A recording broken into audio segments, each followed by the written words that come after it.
Hey everybody, welcome to Difference Makers. My name is Pastor Tyler Warner from Calvary Chapel in Trussville, Alabama. And today we're going to be starting a 4 or 5 part, yet I haven't decided what it's going to be, but 4 or 5 part series on writing. We're celebrating something today, the release of my newest book here called Firebrand. And before we get into the lesson today, I want to talk to you a little bit about ironworks.media. And this is very closely related to what we're talking about today. Ironworks.media is where we are building the premier Christian resource network over at our church. It is where we're hosting right now all of our content of videos, podcasts, books that have been written, and that's the best place to get it. If you're interested in the book, maybe we'll do one episode where we'll talk about this and what it is. This is a missionary biography about my friend Nanda, who was born to a Hindu priest's family in Nepal. He went off to school and instead joined a revolutionary movement. He fought as a guerrilla soldier throughout his teenage years. He was shot and wounded and barely survived that. He ended up going off to college where he found out about a man named Jesus, had no idea who he was, and went on this quest to find Jesus, thinking he was still alive somewhere. And through the process, of course, he became a believer. He's been arrested, he's been tortured, and now he trains pastors in Nepal. And this is his story right here. And if you want to get a hold of that book, you got to go to ironworks.media. That's the best place for you to get it. And if you're not sure about that, you want to know a little bit about what we are, you can download 2 free ebooks right away if you join our mailing list there at ironworks.media. And if you want to know more about our church, you can go to calvarychapeltrussville.com. Well, as I said, this is the new book. This is the one I've been working on. This is by far the longest. It's taken me the longest to get this one finished because I was co-writing it. I was, I guess, ghostwriting it would be better, or collaborating would be the way to put it, where they would give me information and then I would write it down. And that's a longer process than what I'm used to. And they're busy. They're doing all the things that are in the book, Nanda and Lisa. So no wonder it took them a while, but it's finally finished. This is the second book we've released this year. This is the 5th book that our church has released from me, and we've got plans for more. Hopefully we'll be able to do at least another one next year. I got to get to work if I'm going to make that happen, to be honest with you. But this is something that we do. I've also written other things as well that are sometimes just for me and for the family or for my friends, and sometimes of a more formal nature. And so I wanted to take some time as we're talking on this podcast about getting inspired and motivated to live the life that God has called you to live. For me, part of that includes writing and publishing books. And it seems the longer I do this, that it's going to end up being a big part of what God has called me to do. And I know that I'm not the only one. As I go around talking about the book, as people find out that I've written a book, writers tend to find each other. We tend to introduce ourselves to one another, and I hear people all the time, I've got a book I'd like to write, I'd like to do this. They ask me questions about it. And I think that for that reason, it'll be instructive to talk about the process a little bit and to give some information on how to do this from the process of coming up with an idea all the way at the end to publication and release. And we'll even talk about social media marketing and all the rest of that before this is over. But also because I think this is the kind of thing, as we're talking on this podcast about all sorts of things that God calls us to do, ranging from ministry to business to relationships, that taking one example and digging into it for a while and seeing the kind of attention that needs to be given to these things might be instructive for you. That is not just for this, but for whatever God has called you to do, it's going to take this kind of attention. So we're going to call this series, We Need Your Book, because I believe that we do. And I'll explain what I mean by that before the end. But today we're going to talk about pre-writing. We're going to talk about before you actually put pen to paper or put a finger on that keystroke, what does it mean to prepare to write a book? And if I can tell you about myself here, kind of where this all came from, I have always enjoyed reading. I was the kid that needed no instruction to read as a child. I was in the 90s in elementary school, and that was the push for literacy, and everything was reading, and every character was telling you to read, and Reading Rainbow was on the air, and everything was about that, and there's always some character in the episode that never learned how to read. And so, yeah, I was in all that, but I never needed any of that instruction. And not only did I enjoy reading, but I always had said to myself, I want to write books of my own someday. And I've always had that dream. I remember when I was in 2nd grade, I was participating, I don't know why I'm telling this story. I was participating in some 2nd grade writing competition, and we had to make your own book and draw the illustrations, and it was all mostly these little girls that wrote stories about, the bunny met a flower and they were best friends, and that was the end. I wrote a story with ninjas in it, and then this ninja cut off the other ninja's head, and then there was a dinosaur, and we still have it somewhere, and it's just hilarious to read this ridiculous story. And I was so mad when I didn't win. But of course, now I look at it and it makes sense. But even, since then, just doodling on the edge of a paper or writing something down, if there was ever writing in class, I enjoyed that. And this is both fiction and nonfiction. I remember when I was in 7th grade, I was like, oh man, I've been in this youth ministry thing for, at that point in our church, 2 years now, and I'm really concerned about these kids coming up. And I remember sitting down to try to write a book on how to welcome somebody who is now becoming a teenager into youth ministry. And I was like 12 years old, so I mean, a little ridiculous. But all this led to me taking a bunch of writing classes in high school. I remember writing a story for the new edition of the school newspaper we were going to do, and I actually put in the time and interviewed. It was about music. I was like interviewing all the bands and different things, and no one else did the assignment, so it ended up just being nothing. But I enjoyed doing that. I had a lot of abandoned projects, but it was really when I began to preach regularly. It was when I was in seminary and I was writing papers. I'd write long papers. Like every week, I had to do at least 2 sermons a week, usually prepare longer things sometimes. I think that really honed my skills. Pastors have a lot of the skills naturally, or maybe through development, that you need in order to write a book, which is to be able to get something on paper and have it ready by the deadline, and to do it quickly. Because if you're like me and you're preaching twice a week, you got 3 days to get a Bible study together. And sometimes it's even more than that. So I think the deadlines of school, the deadlines of preaching really helped shape those skills. And I really started writing seriously, meaning to the point where I would actually finish something before we moved here. So that would have been in probably 2015, 16, 17, where I really started writing. And I remember I finished my first book, which was a fiction book.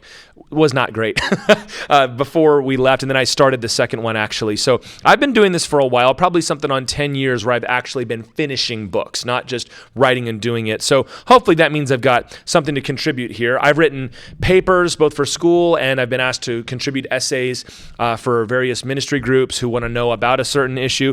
I've published short stories. I've written 8 different books, 5 of which are available on ironworks.media.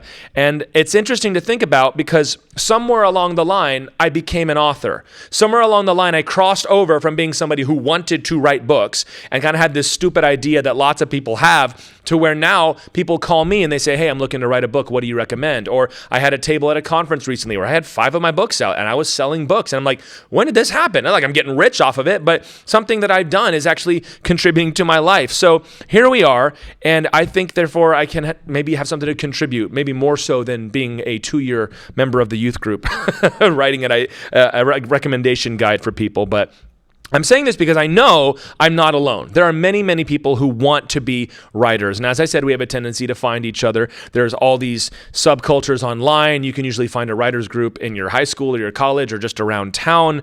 You just go to the bookstore. If you see somebody that buys a lot of books, they probably have at least once considered writing one. And Zig Ziglar, who of course is a legend in this world, said that everybody has at least one book inside of them. And that may or not be true, but it's something to think about, that there's usually something that somebody would like to get down, or a story they've made up of, even if they've seen a movie and like, you know what if they did this instead, and they want to be able to write it down.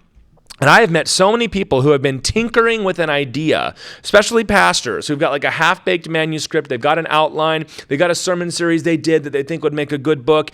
Whenever I travel and I show people the books, I get people to come up and say, I've been working on this for a while and I'd really like to finish that. And unfortunately, I've had some people say they've been discouraged because they say, I've been working on this for 10 years and I've seen you twice in 3 years and you've written 3 books. And that gets discouraging to them. But I don't see it like that. I think it should be encouraging that, yeah, you can totally do this. And I'm not one of these people, and you will meet them, that wants to try to box other people out of this because it's just my thing. No, absolutely not. I've had some people try to treat me that way in the writing world and other stuff, unfortunately, but you can totally do this. There is a huge market now for books that have been written, and this is the best time to ever try to publish something in the history of the world, to be honest.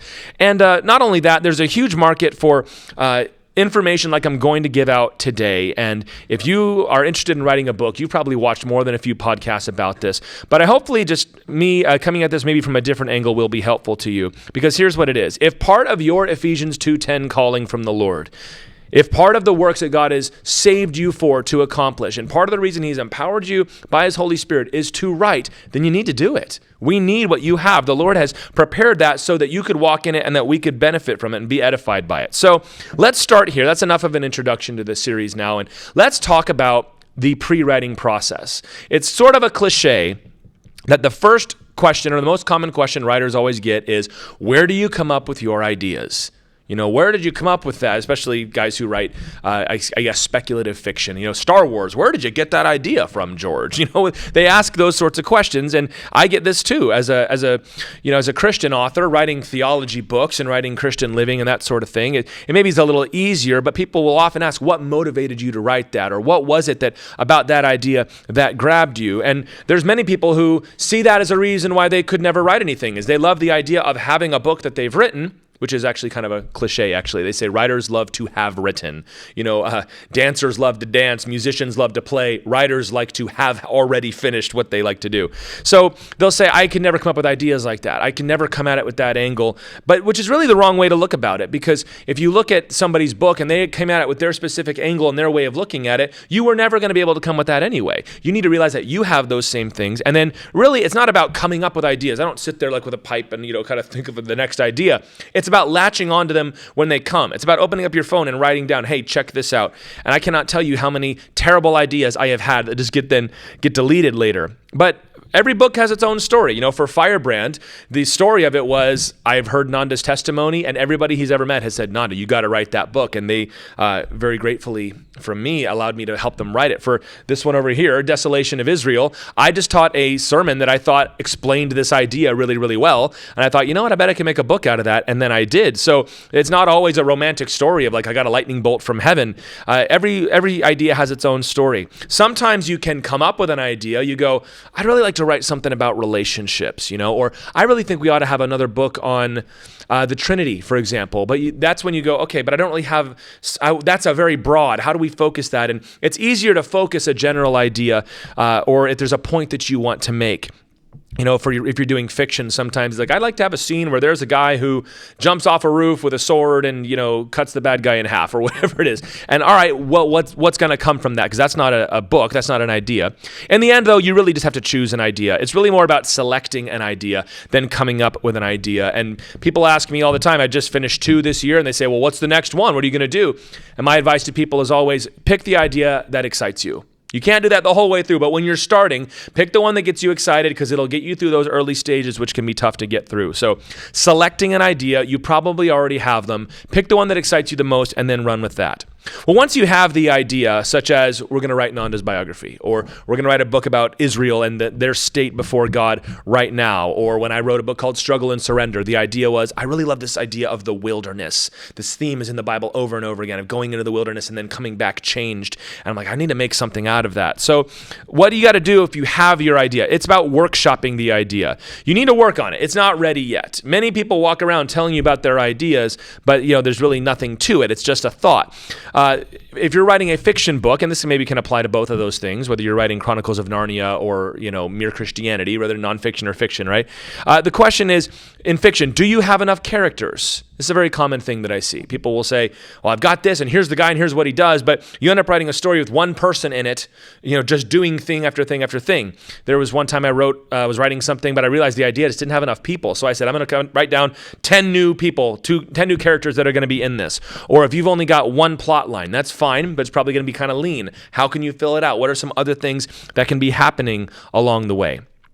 For nonfiction, you need to consider what is it that you need to say. So if you say we're going to write a book about, we'll say Nanda's story. We're going to write a biography here. What are the events that need to be in this story? What events must be there? And you kind of start writing those down. And for us, it was also, there were several points he wanted to make about Hindu culture that we wanted to include. So we started writing those down. There were some lessons that we thought the church could benefit from. We started writing those down. And then later on, we'll get to this in a minute, when you have your outline, you start plugging these things in on where they're supposed to go. You've got to build it out. I recommend a process that I call a mind dump, and I've used this before. Just get a sheet of paper and start writing down every idea you have and don't categorize them. Some of them are going to be big ideas that is going to be an overarching theme of the book. Some of them are just going to be, about 50,000 words long, about 250 pages, something that basic. Or for us, it was include the story where Nanda's father, came out of the woods and they knew he had been communing with the gods, like that kind of thing. Or make sure you include this funny story here. And sometimes it's more significant, and that thing's going to blow out, and sometimes you're just going to organize it, which is what you need to do. Just get it all out, everything that you can think of so that you don't forget it. I would say run your ideas by people, and they might have suggestions that can be helpful for you. And if you're doing nonfiction, here's what I'd also say. This process comes before research. Workshopping your idea, as I'm calling it, comes before research, because you need to know what you have. And really, research is helpful, especially with a book like this one behind me, but you end up using way less of that than you think you do. And also, you're not going to know what you need until you get into it anyway. So if you don't know anything about the subject, yeah, you got to research it. But if you're already competent enough to write a book on it, it's best to focus on getting this plan in place, and then you can actually know what to chase down and research. So we've selected idea, we're workshopping our idea, and number 3, we're going to outline this idea. Now, there are certain psychopaths who don't outline, and they just choose to write. They just open up the page and they go, and they just write it, and they see what comes. And especially if you're writing, a story, I don't know how you're supposed to do that. Just make it up as you go, because every time I've tried to make up a story around the campfire, it just goes south really, really fast. But, some people do that, but I'm not going to be giving you that advice. I'm a big fan of outlining what you're going to produce. I'm doing these notes right here. I make an outline. This is what I do. And I think a lot of that comes from, this is the way that I do Bible studies. I'm a very much an expository teacher, so it's about outlining the passage and trying to make that outline of the text adhere as closely as possible to the way you're going to present it to everybody. And in most cases, the outline of the text is exactly the outline of my message. And so because I do that week in, week out, multiple times a week, I've gotten very good at that. And I've gotten very good at outlining ideas quickly, and you can get good at that too. For fiction, what you're doing is you're writing down a guide to the story. You might not know every event that's going to happen, but we're going to say, we're going to have the hero is going to find out that he's secretly the son of the king, and then he's going to get whisked off to the battle, and then he's going to find the magic sword, and then he's going to save the princess, and that's going to be the end. You need to make that breakdown of where the story is going to go. For nonfiction, which is mostly the focus for today, you are thinking in terms of making an argument. For something like this, it is a story. Like Nanda's story had already happened, so it was a little easier to do that. God had already outlined it for us. But for a nonfiction book like this one, or like the other ones I've written, there's actually another book called Difference Makers that you could check out. Outlining that is, what are we building to? What are we trying to say in this? And then you think about it in terms of persuasion, like you're writing a persuasive paper. If you're building an argument to say something, if you got one big sentence that you're trying to sum it all up, and that's what you're trying to say for desolation of Israel, that would be, the present state of Israel's rebellion against God and hardness of heart was prophesied in the scripture. Like, that's the point. Well, I need to build up to that. I need to have scriptures. I need to have argument. I need to have theology. I need to know when I've, going to have to debate against somebody or debunk some other idea. So outline it, kind of put that all together. I say outline it first by sections. What are the big pieces that are coming together? And you may keep that in your final outline, and you may not. If you read an old book, a lot of times, like an old story, it'll be book 1, book 2, book 3, and maybe you outline it like that. But really, for the most part, if you're outlining a book, you outline it by chapters.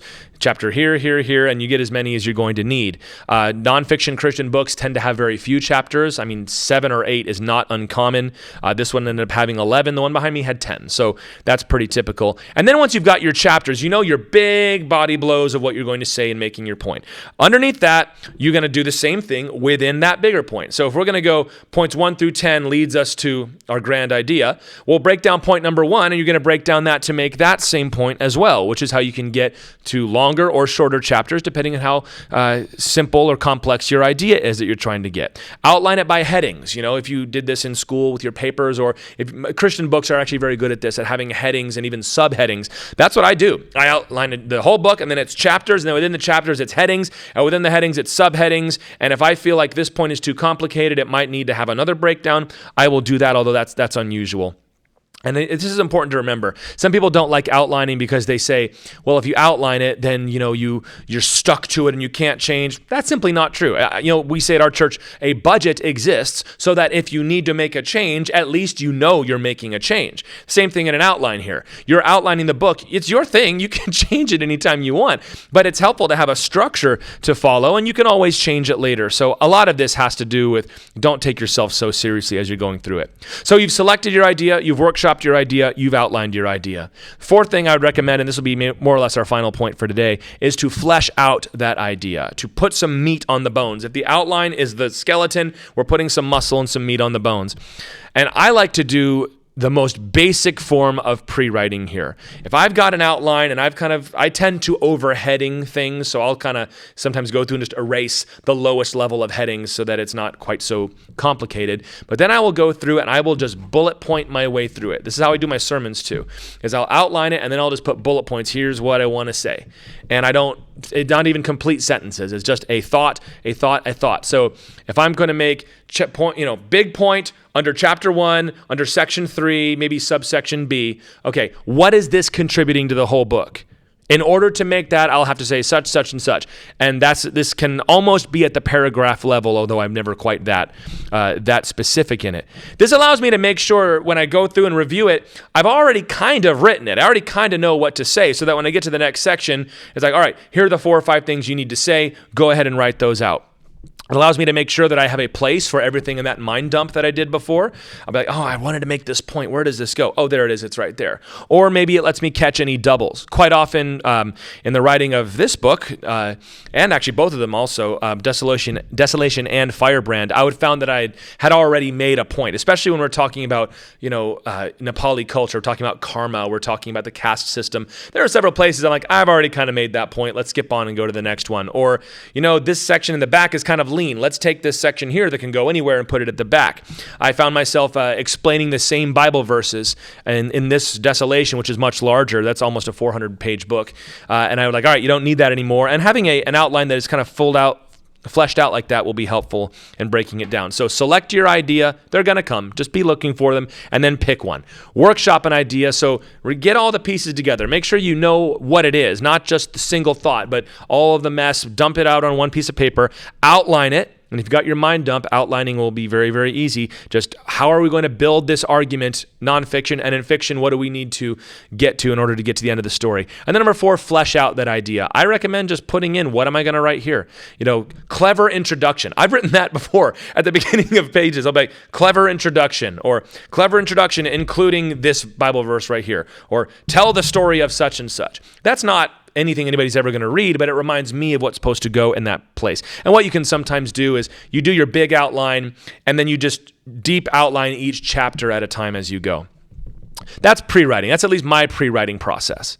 But after a while, and this is a good place, I think, to end the section on pre-writing, it is time to stop and get to work. It is time to stop preparing to write and actually start writing the book. This is where so many people get bogged down. Research will bog you down. I've known people that say, well, I want to make sure that I read all of the relevant books on this topic before I write. To which I'll say, good luck, pal, because every time you read a book, it's going to have a bibliography, it's going to have footnotes, you're going to have other recommended books. The algorithms online are so good at that, and you're just going to keep on going. And this is comforting for people because I am writing my book. I'm just researching. When in reality, you've been reading books for 5 years, and it's time to actually sit down. If you're writing fiction, you do something called world building, where you think you're J.R.R. Tolkien, and you're going to make this amazing, incredible word that no one's ever going to read. All they're going to care about is the story, but that's a good way to procrastinate. I'll even say, and I'm going to be careful how I say this, but I think you need to hear me on this. For some Christian authors, well, I've just been praying about it for a long time. After a while, though, it's like, what exactly are you waiting for God to do through this prayer process? Are you waiting for him to give you permission to write? Let this be a word from the Lord that you have permission to write. You're not about to do something sinful, are you? Just go for it. Or maybe you say, I just really am waiting for a sign from the Lord. I do not know a passage in Scripture where it tells us that God gives us signs to do the things he's called us to do. And in fact, there's many places where God actually kind of gets frustrated with people, Gideon, for waiting for too many signs. Sometimes you just got to go and let this be the word from the Lord for you, that sometimes praying, world building, researching, whatever it is, this is all just ways to put off the work. You're just putting off the actual writing of the book. And then I'll hear these objections. Well, it's not the best idea. Yeah, well, of course it's not. If you had the best idea ever, you'd be so excited about it and you'd have already written it. Although some people get their good ideas and they try to save them for later, which I think is a silly thing to do. Write your best idea now because it's already got you excited.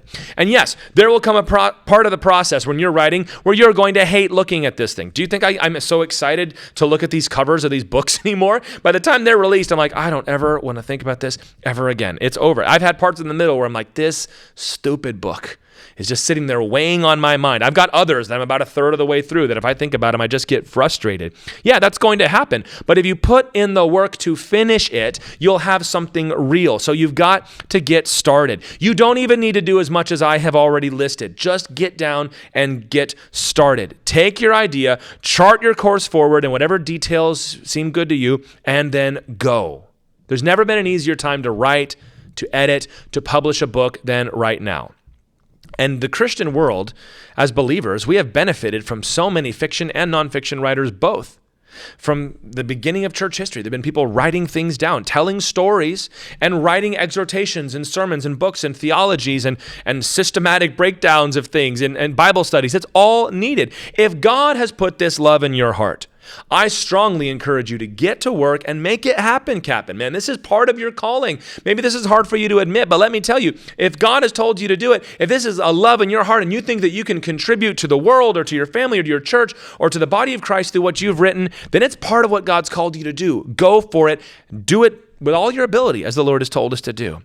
But don't be one of those people that just likes to find a way to hang out at the club, us writers, and you've not done anything. I'm not looking down on anybody, but you see a lot of these folks that, yeah, man, I know what you're talking about. I know what you're dealing with. And you talk to them and they've got something they've been working on for 15 years. Seriously, I see these people and it's like, man, finish something. Don't be what we call in the art world, you call a dilettante, which is somebody that really doesn't know anything about it. They just like to hang around and be part of the scene. Instead, take your idea, whatever it is, wrestle it down, and see what you can make out of that. This is Difference Makers, and my name is Pastor Tyler Warner. I'm so glad that you joined us today. Hey, we've been talking about writing. Check out the book Firebrand at ironworks.media, and we will see you next time here on Difference Makers.